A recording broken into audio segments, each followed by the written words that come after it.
So, last class we looked at the structural error and a way to tackle and minimize that error is to use Chebyshev spacing to find your precision points.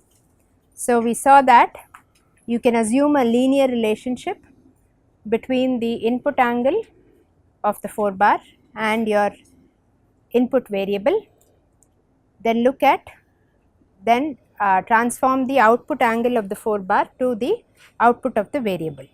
So, let us see how we would use this to determine the parameters or the input and output angles for the 4 bar that we have to design. Okay, use of so given a certain function, we will look at how we will apply Chebyshev spacing. This was the geometric construction for Chebyshev spacing, and we will now do an example. Okay, so let us say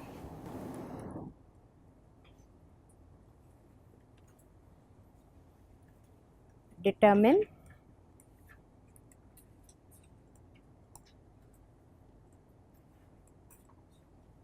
Chebyshev spacing, meaning find the precision points for the design of a 4 bar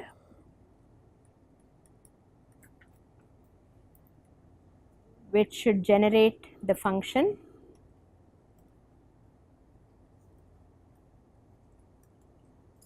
y equal to 2x square minus 1 in the range 1 and 2, between 1 and 2, where 4 precision points are to be prescribed.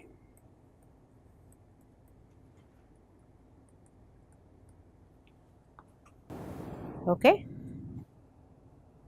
So, what would you do? You need 4 precision points. So, you would have to again draw the inscribe. So, first draw a circle .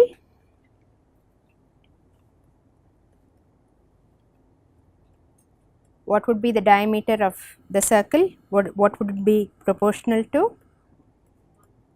Yeah, the diameter proportional to delta x equal to xf minus x naught, which is equal to 1. 2 minus 1, 1.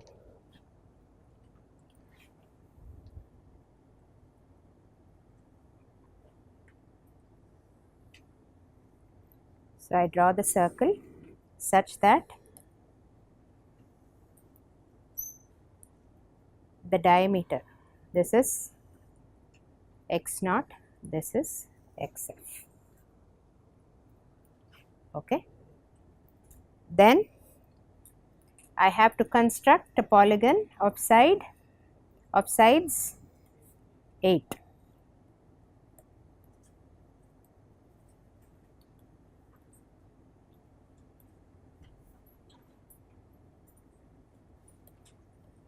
n equal to 8.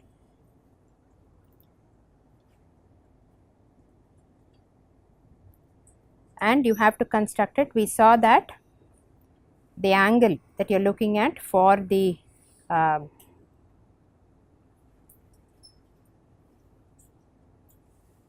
this angle would be 22.5 degrees. So, this would be the side of the polygon. That would be the. Then using that I can construct the rest of the polygon.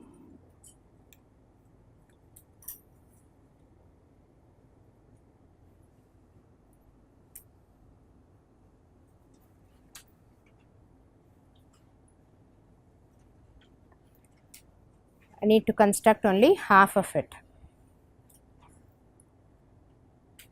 And so, from the diagram I can read off this will be x1. I draw the vertical lines from these other vertices. So this would be x2, this would be x3, and this would be x4. Or I can use the equation, right? I can compute it that way. So from this, from the geometric construction, I get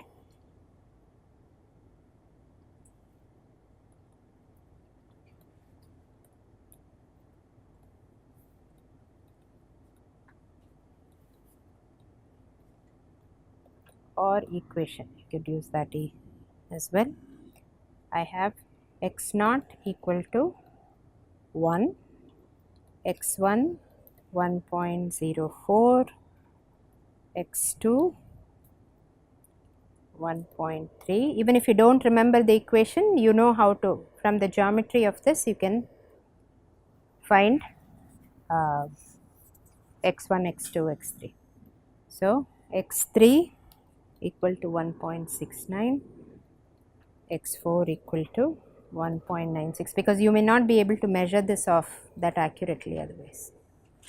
So you can use the geometric construction to then set up the equation to find these values. Okay. And xf is 2. Because you are trying to look at error here, you want to have sufficient number of significant figures. You don't want to round off. Ideally, if you can have more significant figures, that's better. Okay. So once I have the values for x, I am given, there's one more thing I need to be given. What would be the range of rotation for the 4 bar? So I am given delta phi, the input angle, and delta psi is 90 degrees. Okay. So the first part is the finding the precision points for this relationship. So now, given the Chebyshev precision points for the function,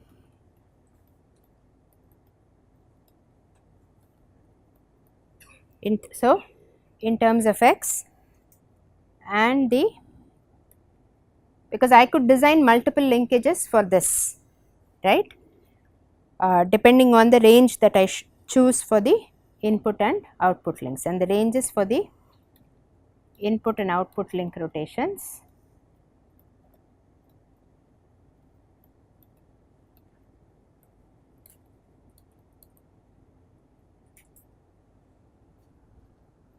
are given as delta phi equal to 60 degrees, delta psi equal to 90 degrees. I want to find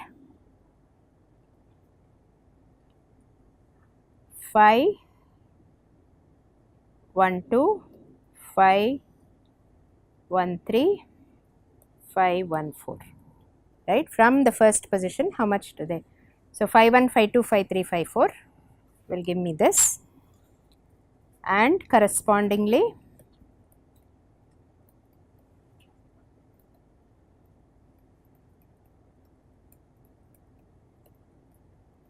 psi 14. Okay. So far you know how to design if you are given 2, phi 12, phi 13, and say psi 12, psi 13, but theoretically it is possible to design for more number of precision points. You may need other methods to do so, but it is possible. Okay. So to do that, I first need to find, so I am given, I have found the x values, I need to find the corresponding y values to relate then I will relate x to phi and y to psi. Okay. So, how will I find the y values? I am given the function y equal to 2x square minus 1. So, substitute the values of x, substitute into function y equal to 2x square minus 1 to find, substitute x values into this function to find y naught is 1, y1 is 1.16, 2.43,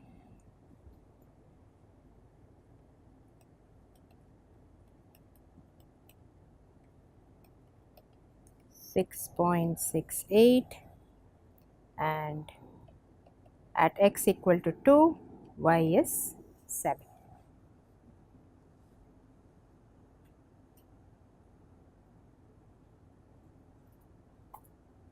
Okay. So, now I know my delta x equal to 1, my delta y equal to 6,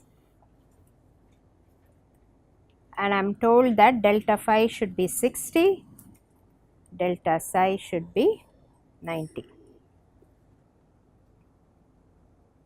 So, I can find my scale factors. I am assuming a linear relationship between x and phi, similarly between y and psi. So, I can find my scale factors.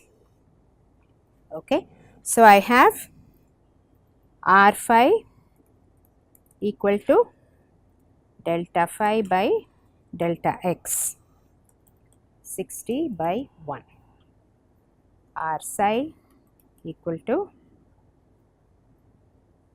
delta psi by delta y, which is 90 by 6. So, you are asking if the function has some other a maximum in that interval. Okay. So, we are looking at a linear relationship, right, between x. So, that would not hold. First, we would have to see whether the Chebyshev spacing holds for that kind of.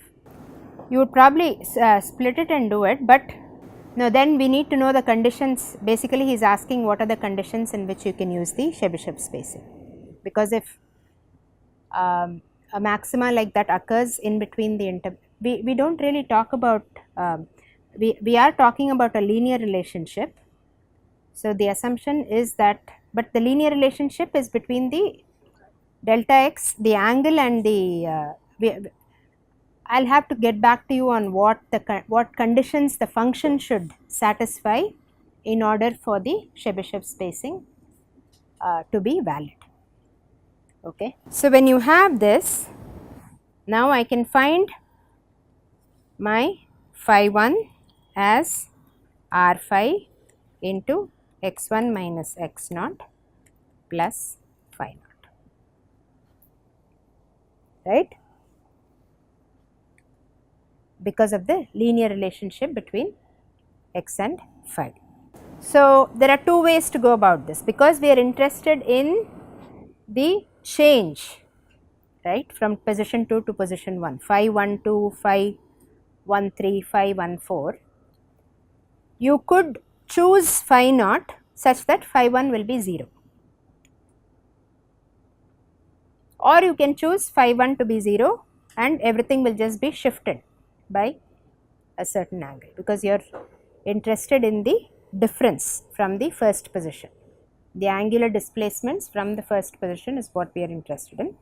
So, you could either choose phi naught to be 0 without any loss of generality, or you can choose phi naught such that phi 1 will be 0. Then whatever you get as phi 2, phi 3, phi 4 will actually be phi 1 2, phi 1 3 and phi 1 4, because you have chosen phi 1 to be 0. Okay. So, that is possible. So, the scale basically just gets shifted, the range does not change. So, I will just, so when you do this, or I can just compute, I can choose phi naught to be 0, okay. Let us say let phi naught equal to 0, then phi 2 will be r phi x2 minus x1 plus phi 1, phi 3 is r phi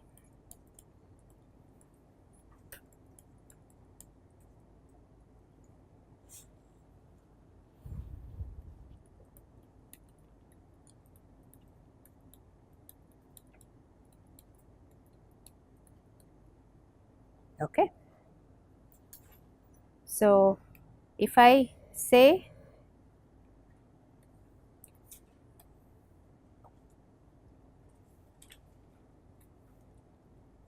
if I choose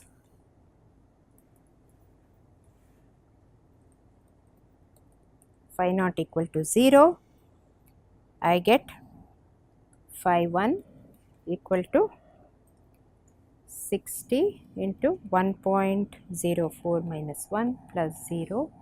So, I get phi 1 equal to 2.4 degrees. In this case, I will get similarly, I can evaluate phi 2, phi 3 and phi 4.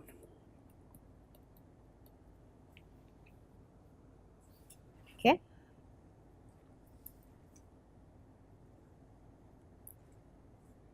If I choose phi 1 equal to 0, then my phi naught is basically minus 2.4 degrees. So, it is just shifted the scale.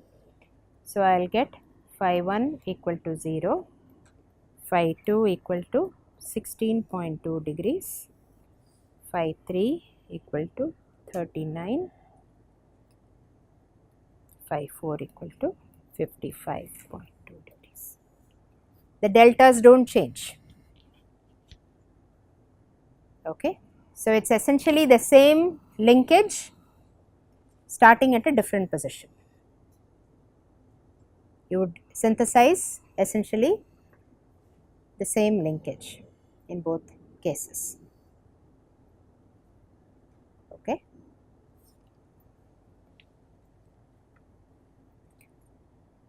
And then you can find the corresponding size in a similar manner in order to synthesize the linkage. This gives you the phi, you have to then synthesize the psi.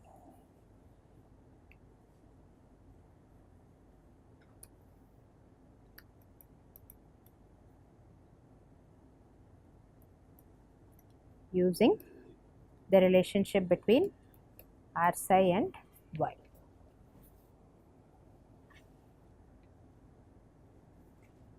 Okay. So, this is how you use Chebyshev spacing for function generation in order to determine the precision points.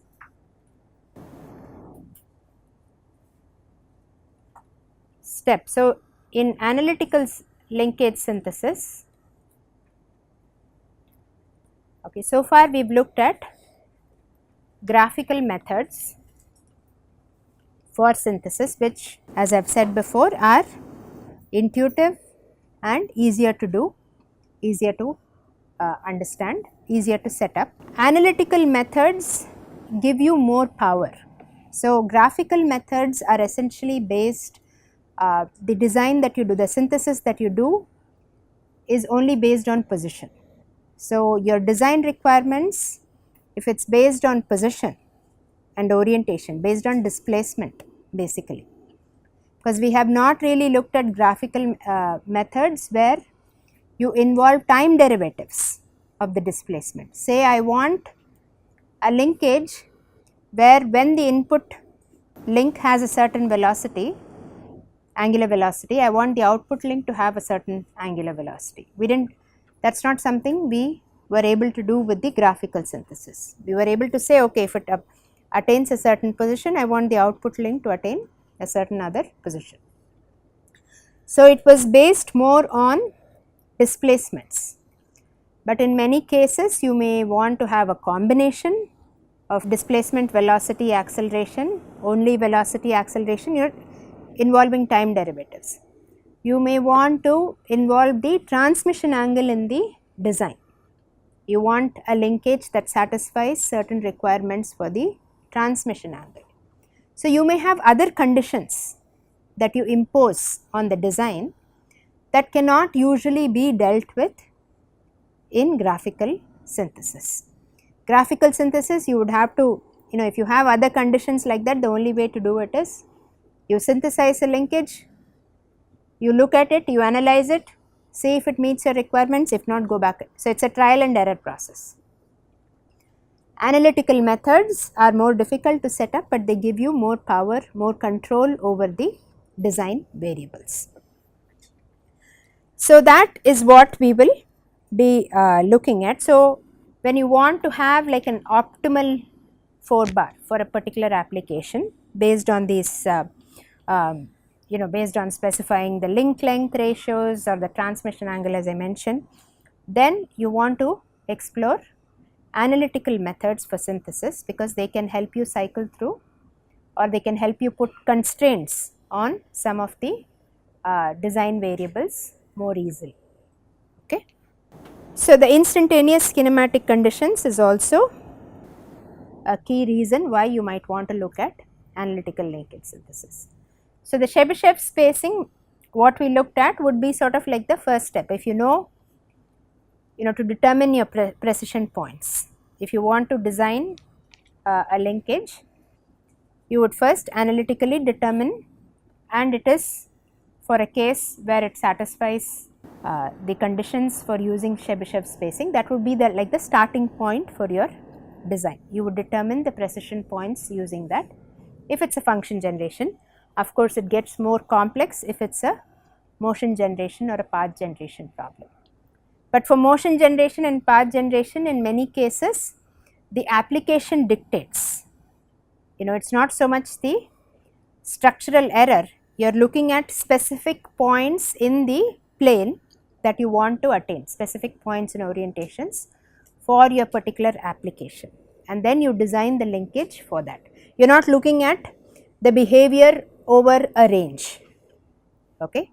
The Chebyshev spacing applies when you want to minimize the structural error over a range, but if your application only demands that you have, that there are set positions that you want to attain, then you do not really need to go through that process. Okay. So the basis that we will use in many cases, or one of the elegant ways of doing analytical linkage synthesis is through the use of complex numbers.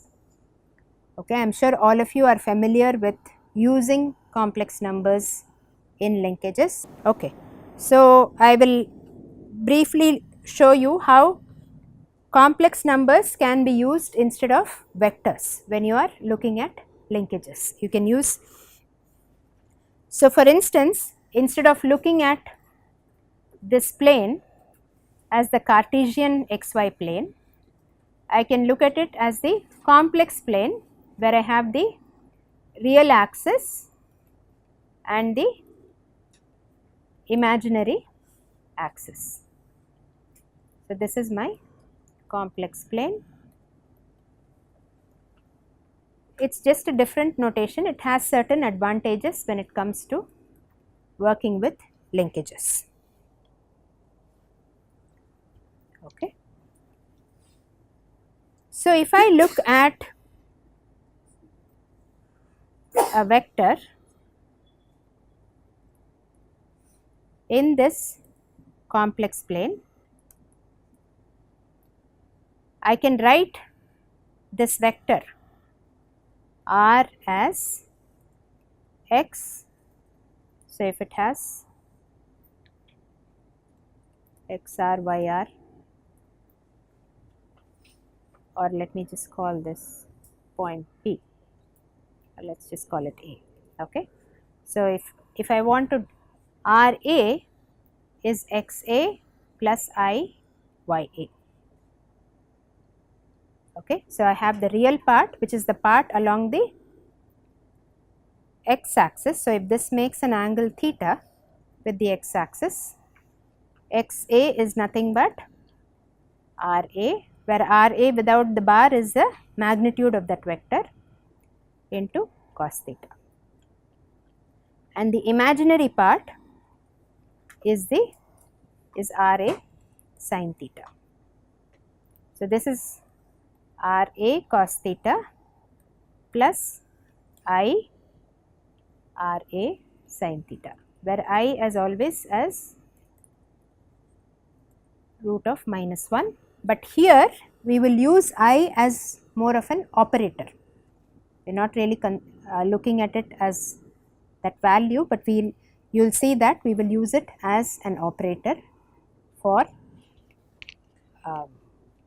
this application. So, if I look at, so let us say I have a vector, so let us say I have 4 vectors of equal length.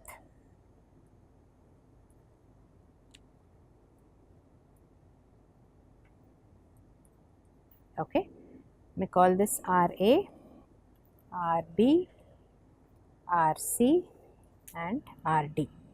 So, R A, so all these vectors have the same length, and let me call that R.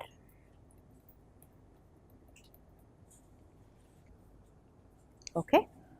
So, I can write vector R A as just R. Okay. Vector R B would be I R. Vector R C is minus R, and R D is minus I R. Okay. So, I can also write this as minus R, I can write it as I square R, and minus I R I can write it as I cube R. So, if I look at this, multiplication by the operator I is rotating my vector by 90 degrees in the counterclockwise direction. So, the operator I in this notation, so each multiplication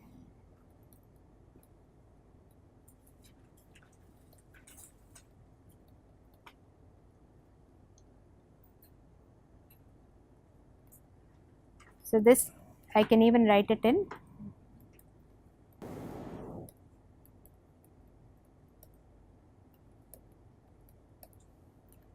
of, sorry, make it as I R A, I square R A, I cube R A. So, each multiplication of vector R A by the operator I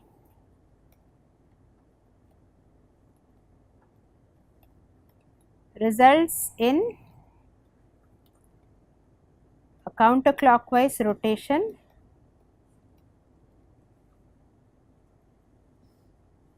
of R A by 90 degrees. The major advantage of using this notation is because of the Euler identity. So, I can write cos theta plus I sin theta is e power I theta. using the Euler identity.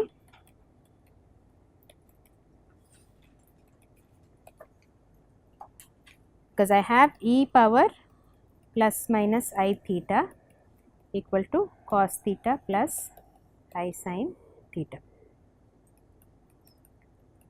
So, when I differentiate this or integrate it, if I express it in the form e power I theta, d theta, e power I theta by d theta is I e power I theta, and similarly integrating it also gives me e power I theta by I. So, differentiating and integration, differentiation and integration become easy when I express it in this complex form, and we will see that when we do the kinematic, when we go to velocities and accelerations. It simplifies the math, and also you can relate it to the directions. Okay, it is easier to correlate with the vector directions. Comparing displacement with velocity, etc., becomes easier. So, this is the notation we will use for both analysis and for synthesis, because if you look at a 4 bar,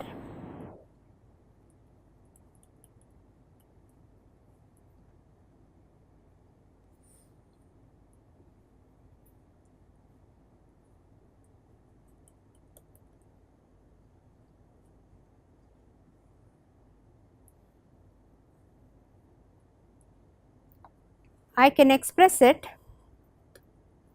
as a vector loop equation. Okay, so I can say from this pivot to this pivot is one vector, this to this, okay, I can do that, or keep this, I will do this just to show you how the angles are measured. So, I can express a 4 bar linkage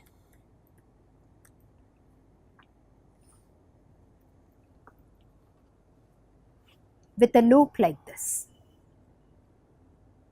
Okay, I could potentially take R1 in this direction also, in which case if you look at this, as the linkage moves, okay, it always holds true. So, for the directions that I have taken, as the linkage moves, R1 plus R2 plus R3 plus R4 will be 0. Okay, you close the loop, because that is how you have assembled that is your kinematic chain. It is essentially saying it is a closed kinematic chain.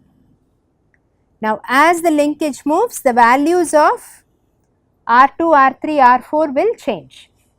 The vectors R2, R3, R4 will change, because the angles that, so in this case how you measure the angles is, you will measure it from the root of the vector.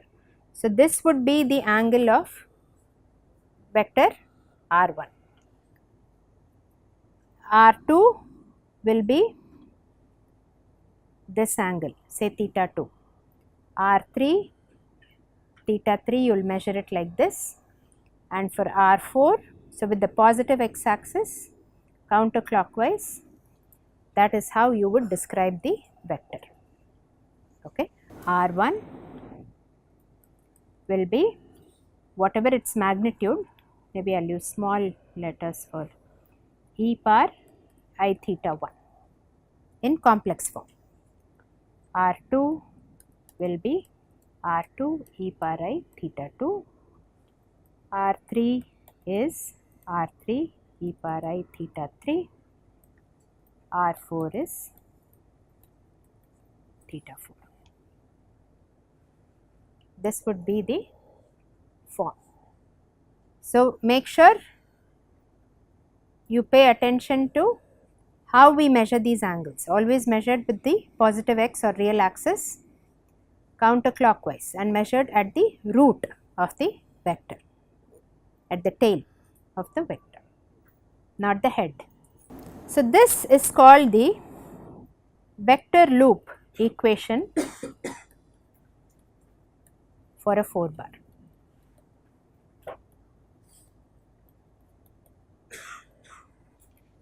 So, if I express it as these vectors in complex form, I have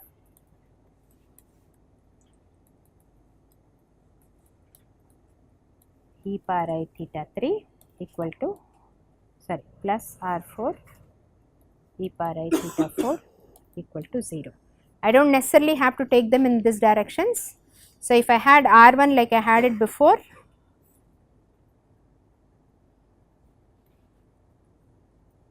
in this case